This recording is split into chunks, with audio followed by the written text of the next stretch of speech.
Ovo je ubilo svu plijesan na zidovima. Malo ljudi zna da se plijesan može ukloniti bez agresivnih kemikalija i skupih sredstava. Danas ću vam pokazati jednostavno rješenje koje možete napraviti kod kuće i koje daje brze rezultate. Plijesan nije samo estetski problem. Njezine spore mogu negativno utjecati na zdravlje, izazvati kihanje, kašalj, alergijske reakcije i otežano disanje. Osim toga, s vremenom oštećuje zidove i ostavlja neugodan, ustajali miris u prostoriji. Najčešće se pojavljuje u prostorima s povećanom vlagom i slabom cirkulacijom zraka. Kada se topli zrak susretne s hladnim površinama, dolazi do stvaranja vlage, što stvara idealno okruženje za razvoj plijesni. Prije nego prijeđemo na rješenje, važno je obratiti pažnju na nekoliko preventivnih savjeta. Sušenje rublja u zatvorenom prostoru povećava vlagu u zraku i stvara idealne uvjete za razvoj plijesni, a dugoročno može oštetiti zidove i namještaj. Zato je rublje bolje sušiti izvan stambenog prostora.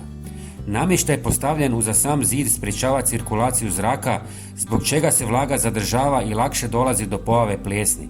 Ostavite mali razmak kako bi zrak mogao slobodno prolaziti.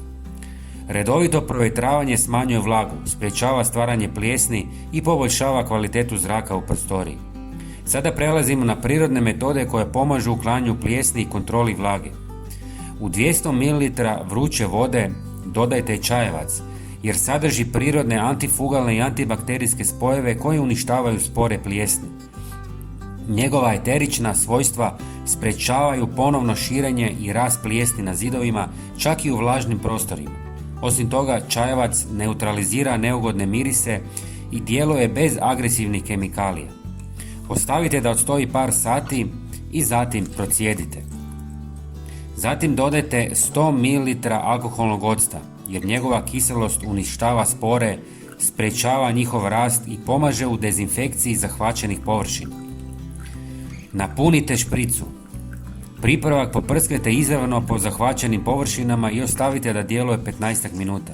Nakon toga prebrišite zid suhom krpom. Po potrebi postupak možete ponoviti. Tijekom čišćenja preporučuje se nošenje zaštitne maske.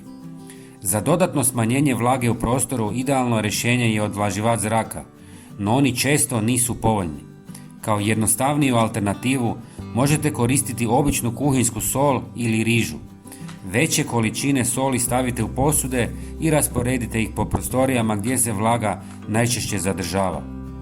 Podijelite ovaj video na društvenim mrežama kako bi pomogli što više ljudi. Hvala vam na gledanju i lijep pozdrav!